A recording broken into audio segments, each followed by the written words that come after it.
Hello and welcome to this faculty office hour session for anthropology. We're really glad that you're here joining us today. My name is Grant Sewell. I use he, him pronouns, Associate Dean of Admission at Reed, and here to kind of, facilitate the conversation with you. We're joined by two of our wonderful professors. We have Charlene and Betsey, and maybe I'll turn it over to you both, maybe just for a quick introduction. Anything you'd like to share to get us started? Hey, you guys. I'm Charlene Makley. I'm the current chair of the Department of Anthropology. I've been here for, I can't believe it, 22 years. It's been a wild ride. I work in China and Tibet, and we'll say more about our courses in a little bit. Betsey, you want to say something? My name is Betsey Brada. I teach courses on medical anthropology, global health, language, and Africa. Perfect. Thank you both for spending some time with us and for being here today. And thank you all as well for all of you in the room. And I know you are here to, learn a lot more about anthropology and about Reed. And, if you have questions as we're going or things you're kind of curious to know, the Zoom chat box is a great way to kind of ask what's on your mind. And I would imagine everyone's pretty familiar with the Zoom chat box at this point, but you can, message your questions generally to the group, or you can also message those to me or, one of the faculty here, and we can make sure we kind of speak to what's on your mind as we get going. But without further ado, maybe I'll turn it back over to Charlene and Betsey, maybe to just share some information and get us oriented. Yeah, I can get us started. We're really happy to have you guys interested in anthropology here at Reed. We're very biased, of course, but we think anthropology is one of the most exciting, fundamentally comparative and interdisciplinary fields of study offered at Reed. That is, we say anthropology studies the widest range of human practices and communities across the globe. So in essence, I don't know, maybe you guys have studied anthropology before, but in essence, it's the study of humans, past and present, like everything that humans do. The discipline is so diverse in its range of methods and geographic scope that it eventually differentiated into 4 subfields. There's linguistic anthropology, cultural or social anthropology, there's biological anthropology, and archaeology. Here at Reed, we emphasize cultural and linguistic anthropology, but we also offer courses in archaeology as well. And in fact, next year is the first ever Archaeology of Reed course. This is really exciting. So what is anthropology at Reed? One of the fundamental points that our anthropology courses make is that learned cultural and linguistic practices and habits and ideologies and knowledges shape who we are from the very ground up as we engage in them.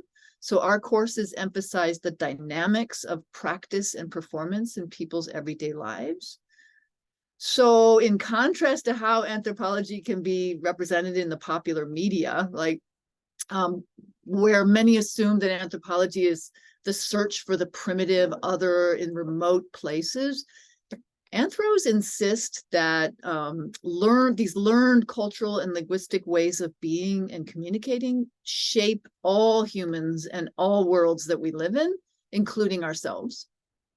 And those different ways of being and communicating are in turn shaped by very complex histories of often unequal social, political, and economic relations. And then anthropologists strongly believe that those relationships and politics can best be understood through longer term ethnographic and historical research. So that's what we call field work. It's a very long-term engagement, right? So our faculty's research and courses pay particular attention to the dynamics of language and race and gender and sexuality and class and transnationalisms. And our courses provide frameworks for contextualizing and analyzing those very processes. So like in your course projects or in your senior theses.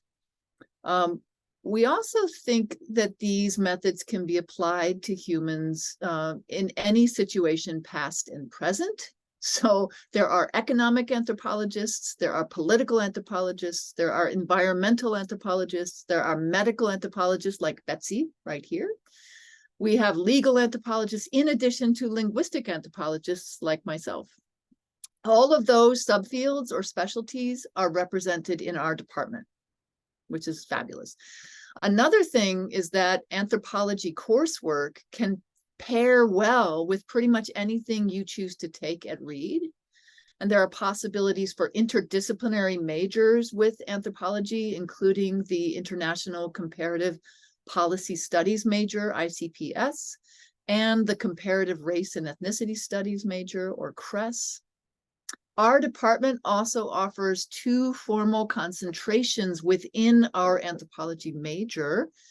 So one of them is called Science, Environment, and Technology Studies, or SETS, and the other is Linguistic Anthropology. So you can take a track within anthropology if those specialties interest you. And both of those require coursework in other departments. They're interdisciplinary.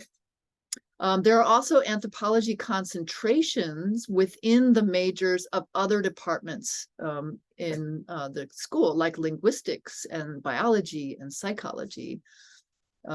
So yeah, it's a huge field. There's so much to do within it. This diversity and transnational focus is reflected in our current faculty and in the wide variety and types of courses that we offer. We think the anthropology department offers the widest scope of courses of any department in the college.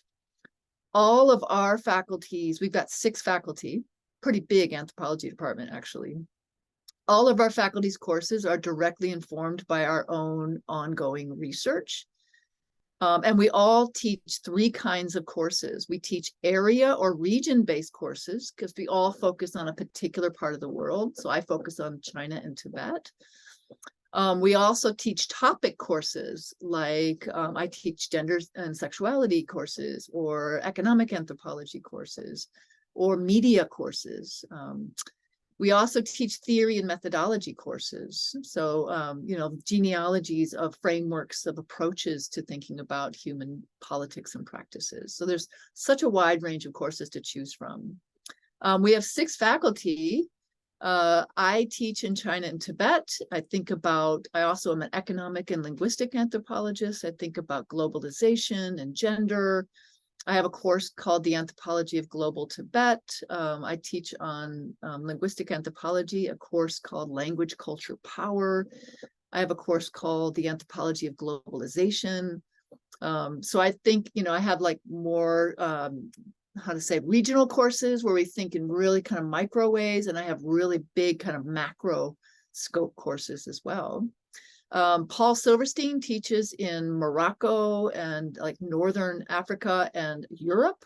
He thinks about transnational migration, politics. Alejandra Roche Rosinos is an archaeologist of Guatemala, but she's doing an Archaeology of Reed course this coming year. She thinks about decolonizing archaeology a lot. Lashandra Sullivan works in Brazil and South America in general, but is also doing a new project on the US, on race politics, queer politics, and transnationalism. And Anand Vaidya teaches in South Asia and India on the politics of the rise of fascisms and forest movements for indigenous folks there, political ecology. So yeah, you can see the wide range of things. And I'll let Betsey talk about what you teach, and then we can look at specifically at what the major is like. So I teach courses focused on medical anthropology. I teach a 200 level course, so a course for first years in the spring of their first year on the anthropology of global health. I teach a course on language and medicine, which is sort of a fun way of bringing medical anthropology and linguistic anthropology into conversation. Those are sort of 2 corners of the discipline that don't often imagine they have things to say to one another. I teach courses and those courses on medical anthropology and global health are related to my ongoing project on global health pedagogies, like how people learn to do global health or learn to participate in global health, whether as patients or as practitioners. And then I have courses on Southern Africa. I'm teaching a course right now on African pasts and African futures. Like, in what ways do people outside Africa and even people inside Africa imagine Africa to be behind the times? And then in what ways do people sort of take those ideas and push against them, and imagine Africa as perhaps kind of instead being where the future is going? That course is a lot of fun.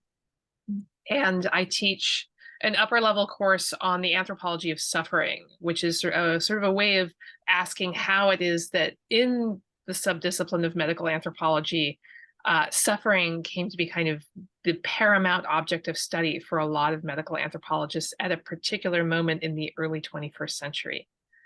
Yeah, I think that pretty much wraps me up. Back to you, Charlene. Yeah. So our major is, I think the anthropology major is one of the most flexible of majors. It's mostly electives, really, within our department. And you have a lot to choose from, as you can see from the wide range of courses we teach. You have to take 7 courses in anthropology, as well as senior thesis. So within those 7 courses, you would take one region-based course at least, like the South Africa course, or my China course, or my Tibet course, or Anand's India course, right? And you have to have one 400 level theory course, which you usually take your junior or senior year as part of your preparation for your thesis. And then there's a 2-year language requirement. So you have to have 2 years of a non-English language or the equivalent. And so we're pretty flexible about that. But that's pretty much it for the anthropology major. And you can choose to take one of those concentrations within it. You could, do a linguistic anthro one, or you can do a science and technology and environmental studies one. There's lots of resources for anthropology majors as well. We have our own endowment, and so we fund anthropology research for undergrads to work on ethnography in the summers, and they work closely with professors sometimes on that. And there's possibilities for conference travel as well. So yeah, we have a really good cohort of really engaged majors, and they've been very active this year. There's a really nice community. We have student interns every year who help build our community together. We have a colloquium we run every year where we bring in outside scholars. This year, our colloquium, and they're always well attended. We featured young up and coming indigenous anthropologists, which is really cool. From North America, basically. So that's about it in terms of the major. Do we have any questions about anthropology? We've got something in the chat, Char. Can I just read it? Go ahead. So this is from Franny. How would you say the anthropology department and classes differ from the sociology classes as it pertains to Reed specifically, and what interests should or would push a student one way or the other? Char, do you want to take a swing at that, and then I'll take a swing? I would love to hear what you have to say first, because I've answered this question before, but I'm so curious what you say. It's a great question. Okay, so this is going to be biased because I'm in the Always anthropology biased. department, right? Or at least a partial perspective, right? It's situated. I'd say this. I'd say anthropology. I would say in our classes we are more open, I think, than I find sociology to be, in questioning the very object that we think we are investigating. Right. In other words, rather than thinking about like, oh, a sociology of organizations, anthropologists would be like, what is an organization really? Who gets to say? Right? How does that change over time? how does that relate to power? How does that relate to gender? How does that relate to class? Who gets to say that this sort of thing over here, this group of people, that's not an organization? Or maybe it once was, but it isn't now. And that this one over here is, or will be, or should be, or will only fund it if it's an organization, right? One of my advisors once said that the first political act is to decide what gets to be political. And I feel like that's an approach I think we in the anthropology department share, is that any term, anything that we're looking at, we're always going to be asking, well, who says? Yeah. Yeah, I would agree. There's a kind of, I call it skeptical empiricism, in that we do field work, but we're also constantly testing our own sets of assumptions and our own social positions. Anthropology's been embroiled in debates since at least the 60s and 1960s and 70s about so-called decolonizing efforts, right? Like anthropology comes out of a colonial context, where, you know, anthropologists, if they weren't direct agents of colonial powers, they were kind of indirectly furthering colonial ideas about people in the world. And so there's been a huge reckoning, and the discipline is shifting massively, I think, in the past several decades. But this skepticism comes out of that moment of the critique, self-critique, and critique from others, critique from non-anthropologists. But there's a certain kind of theoretical skepticism that Betsey's talking about, where we always question our concepts and assumptions as we go. That's what we mean by theory. Theory is a constant dialogue and questioning of what we think the grounds of the issue are or is. The other thing is that the methods can be different. Here at Reed, quantitative methods are emphasized in the sociology department. There are some there's like one sociologist, maybe two, who are more qualitative now. But it historically has been more quant based, whereas we are fundamentally qualitative in our methods. We emphasize historical and ethnographic approaches. Although, you know, numbers are important, but of course we're skeptical of numbers. We're always questioning, what do these numbers actually mean? What does it mean to quantify something? So there's a lot of time spent on also just, you know, if you're going to look at the world, you also have to look at yourself. You also have to think about who you are as a knower in the world, right? Yeah. To give you a concrete example of the kind of thing I'm talking about, when I started doing my fieldwork in Botswana, I was looking at what are called public-private partnerships.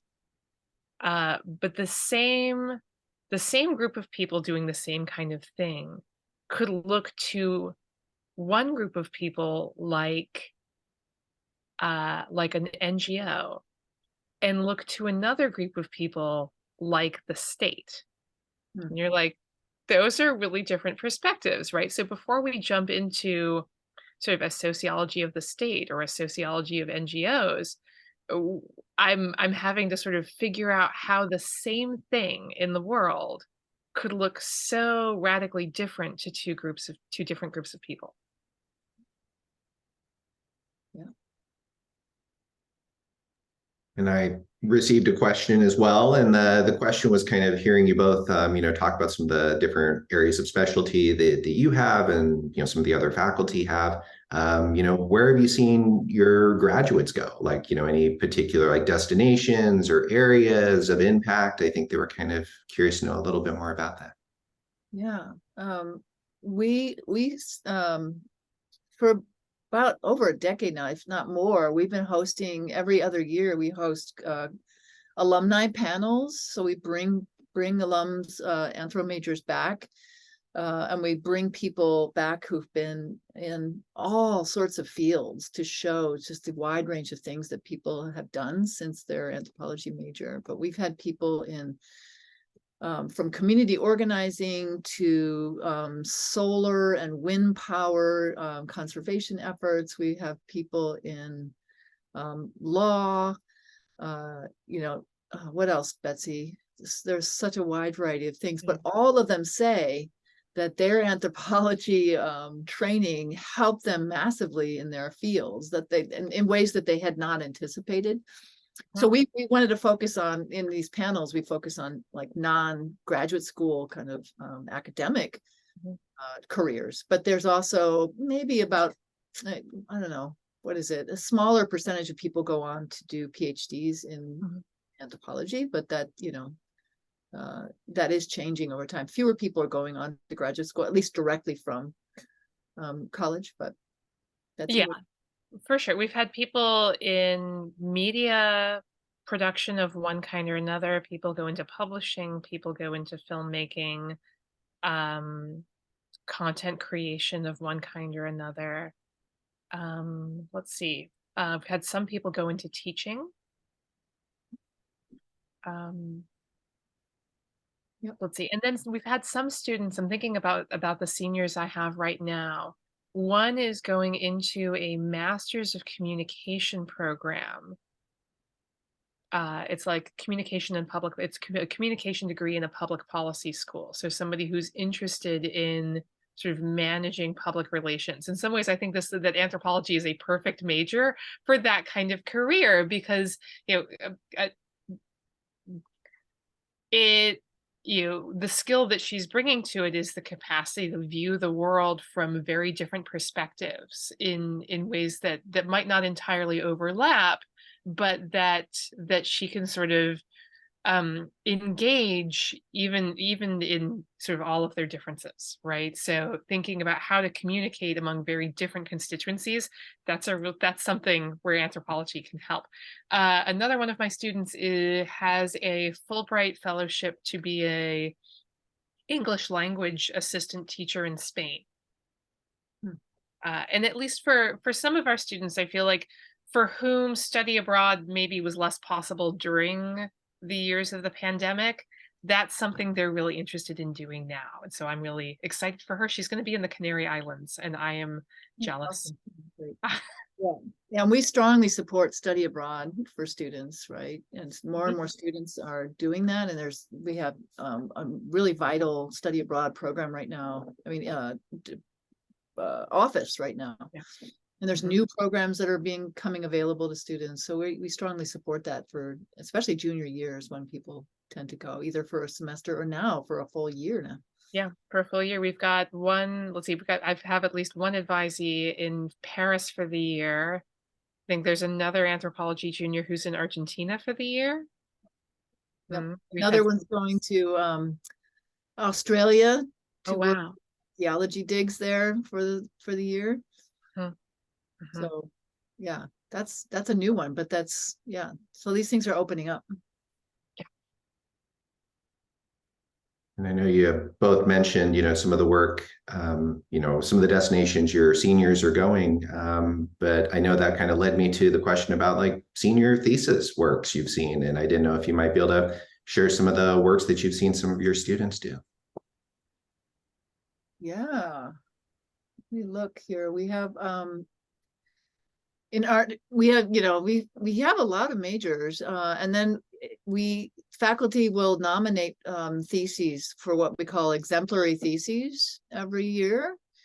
And I could just read you some of the titles. I mean, there's such a wide variety, but here's one so the ones from last year, for example, one was a political ecology of organic farming in Taiwan. Another one was reconstructing dinosaurs, practices, paleontologies, and experiencing prehistory. Another was reconfigurations of indigeneity and tourism in Yucatan, Mexico. The previous year from that, springtime dwelling, the poetics of Pacific Northwest salmon.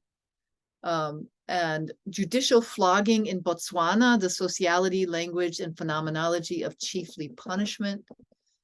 And then finally, just for examples, Orisha traditions through YouTube, virtual interactions in enduring communities, right? So we have such a wide variety, of people working around the world, but also in virtual anthropology, so doing online ethnography. That happened, especially that was during the pandemic as well. People couldn't go do field work, so they were doing virtual ethnography. But we have students now. We have someone working in where's where's he working? Where is he working? In Guatemala, I think, right? With Alejandra. Oh, I think so.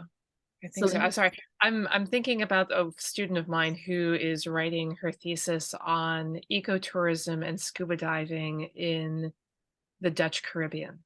Yeah, I just saw her presentation. It was awesome. Yeah. We had our senior thesis showcase the other day, and it was just so impressive. About 8 seniors presented their theses. And we had people in the audience. It was a packed audience, and there were outside like staff members and others who said to me they were so impressed by our anthro seniors, just at how well informed they were and how they were going all over the world.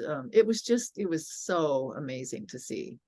So that was Flora, right? That was Flora. Yeah. And I think one of the things that at least for me as a faculty member is fun is that students take really, really different roads to get to their senior thesis, right? Like some students, you can see them building the project even in their first or second year, right? There's something that really captivates them, and the thesis somehow captures that. And then there are other students who sort of find something in their junior or even the summer between their junior and senior year that is just something that they want to dig into.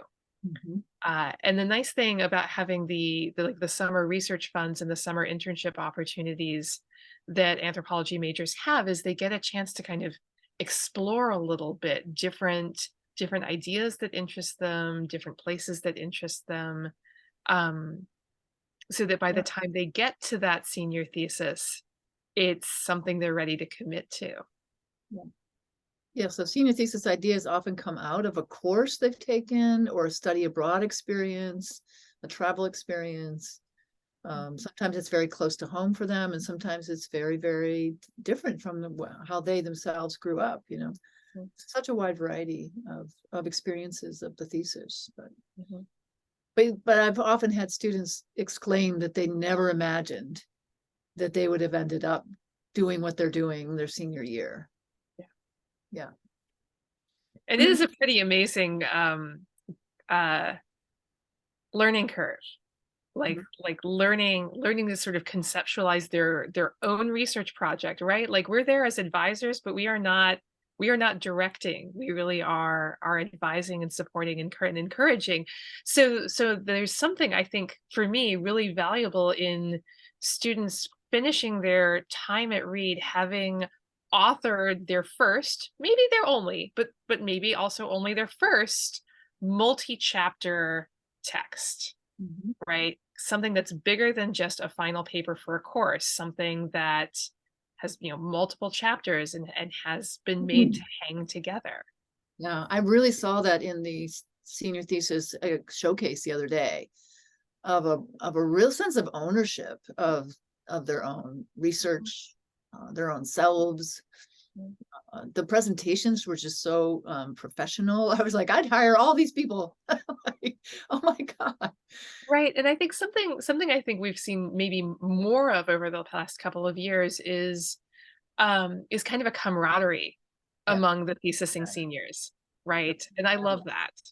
Yeah. That really matters. So having the student interns, it's usually the younger, so it's the sophomore and junior who intern. And there's mutual support and mentorship amongst them. Sorry. So that just seems to help in general with a sense of a larger intellectual community.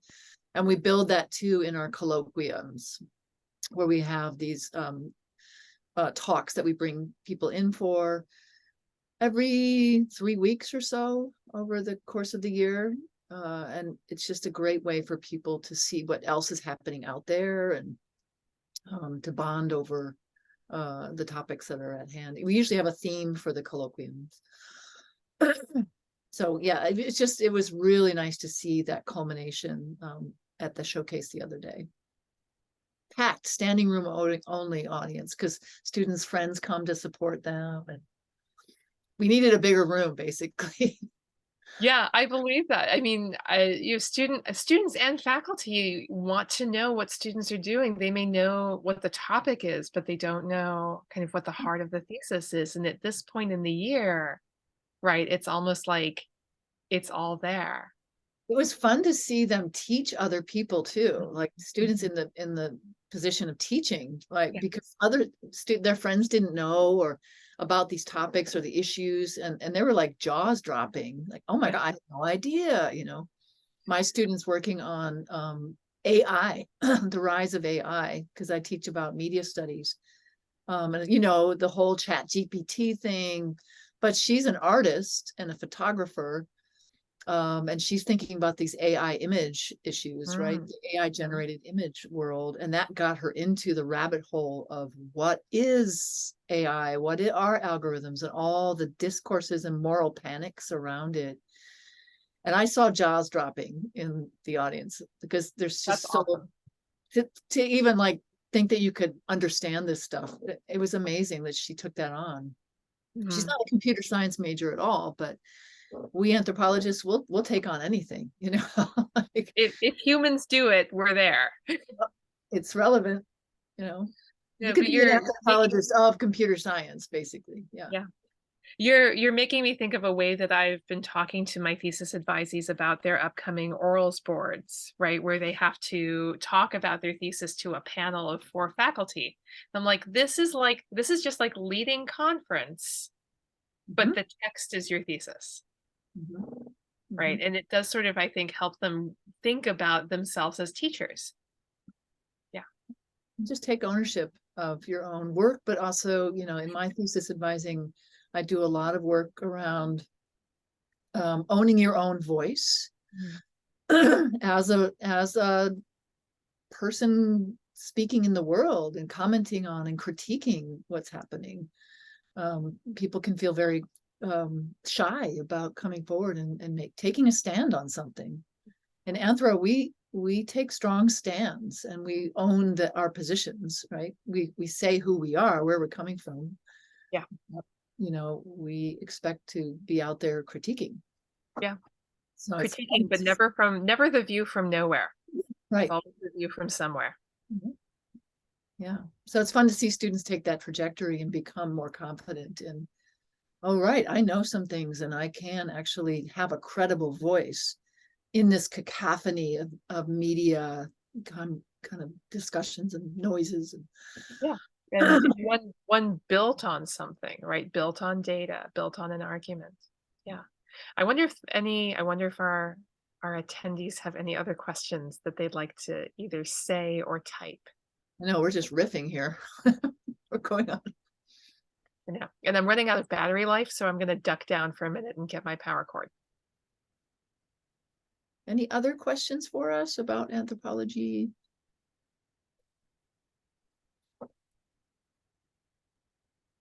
So while our students may be typing into the chat box, the one thing I think, students are always curious to know a little bit more about, so maybe I'll ask it to you both, is, they're getting to know more about Reed's approach to grading and feedback. And I'm just curious, I know we've been kind of talking a little bit more about, the seniors and some of the places they've been going, but how do you see students adjusting to Reed's grading model, in your department, or kind of that approach as they maybe get going in the program? Yeah, we are unusual in that we don't give letter grades on, not we anthropology, at Reed we have that kind of policy where grading is supposed to be, the letter grade part of it is supposed to be downplayed. Of course, letter grades are given and you can ask, how you're doing, and you should, but we try to downplay the ranking part for the learning part, right? To really advocate for this is an ongoing process of learning from where you are. Everybody's coming, like Betsey said, taking multiple roads through this academic experience. And so we do a lot of trying to think about where students individually are as they navigate. Sometimes things get hard and you go through a tough patch, and So grading becomes more about commenting and feedback and trying to sort of edit and revise and improve in terms of what the particular issues that you're working on. So I will sometimes have people give me their learning goals for the class to begin with, like what are you working on? What do you want to achieve, right? So that's how I think about it. That makes sense to me. I think it's for me generally it's a question of assessing what the assignment does well and pointing in some directions for improvement, right? Whether that's sort of how the student is engaging the material, or whether it's at the level of writing, or whether it's just, wow, like this makes me think that you would really like to read this author, right? Or there's this whole concept out there that seems like it's really germane to what you're doing, right? Come talk to me if you want to have a conversation about it, right? So giving students places to go rather than just finishing the assignment and being like, well, that's done, I'm never going to think about that again, right? How do you sort of turn it into a conversation? And it's as a person who grades, it's much more gratifying than to just hand out a letter and be like, here's how you did. It's like, okay, let's have a conversation about this. I see we have a message from Anna. Since you mentioned the study abroad programs, could you talk more about activities and opportunities outside of class? So that's a great question. I'm so glad you asked. So as Charl mentioned earlier, we have funds in the anthropology department to support student internships and student research. And this has been really, really vibrant. Excuse me. Over the past couple of years, we've had students doing research, as close to home as Portland on mutual aid societies in the Portland area, and as far away as Zimbabwe, doing research on the way in which Zimbabwean traditional music is taught in Zimbabwean schools. So, and that's funded either at the college level or through the department or both. And some of these take the forms of internships where students are, where sort of the department provides funds for students to perform as interns. I'm thinking of, I had one student who was in Hawaii's Department of, I think, Health and Welfare. And so she was sort of, shadowing people and helping with what the department was doing over the course of, I think, 8 weeks in the summer. And the requirement was really just to come back and write a report about what she had learned. And that was the only requirement there. And it was an internship. And so she wasn't sort of self-directed in the same way that we've had other students be very self-directed, where they conceptualize a summer research project on, I'm thinking about, we had somebody who was doing women's political organizing in Guatemala. Do I have that right, Charlene? Yeah. Right, where she sort of conceptualized the project and went and conducted field work over the summer in a particular community in Guatemala. So it kind of runs a spectrum between sort of internships, which are fairly structured by people within an organization themselves, and summer research projects that are really student directed. Yeah. And I would add too, I don't know, you said activities and opportunities, if you mean like anthro or related opportunities, but students on campus, there's a strong sense of kind of student autonomy on campus and activism on campus. And there's, depending on what specific issues and topics you're interested in, there are interest groups, clubs. There is a new initiative for a whole sustainability program now, where students are getting involved in environmentalist activities on campus as a way to sort of train in being an environmentalist on campus. There's gardening and there's swap shops and there's all sorts of stuff going on campus to get involved in. There's the Multicultural Resource Center. where folks get together and have kind of student-run talks about race, ethnicity, gender, sexuality issues, and they bring in outside speakers. There's funds for that. There's all sorts of things always going on campus, and it's pretty vibrant. It is. I think one of the things that I like about Reed is that students, they can sometimes take a little while to grow into their own voices. And on the other hand, I find students are often not shy about telling faculty what they need, Oh yeah. right? Yep. What they want to see on the syllabuses, what they want to be talking about in the classroom. And I think we take that very seriously. Yeah. That is, I don't know how different it is from other schools. You know, I have kids actually who've gone to 3 different other liberal arts schools. It seems to me that students at Reed have a stronger voice on campus than in other liberal arts schools. Certainly in the other places I've taught, I see much more sort of direct requests from students with regard to what they think we should be talking about. Mm-hmm. What's important right now. Hope that helps. Other questions?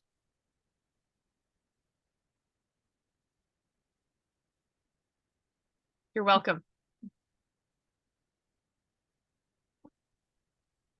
Well, I think we have time for one more. And so maybe I'll throw this out there because I think you were just touching on it a little bit, but I'll ask it to you both. What is it that you love about Reed?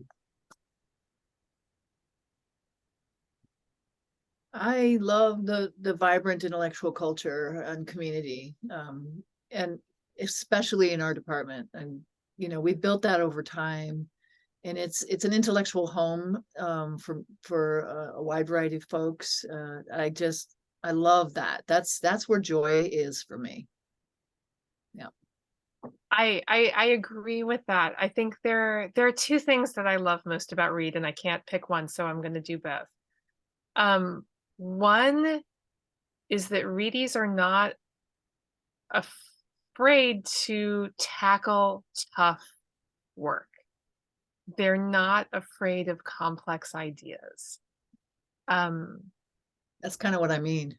Yeah, right. I mean,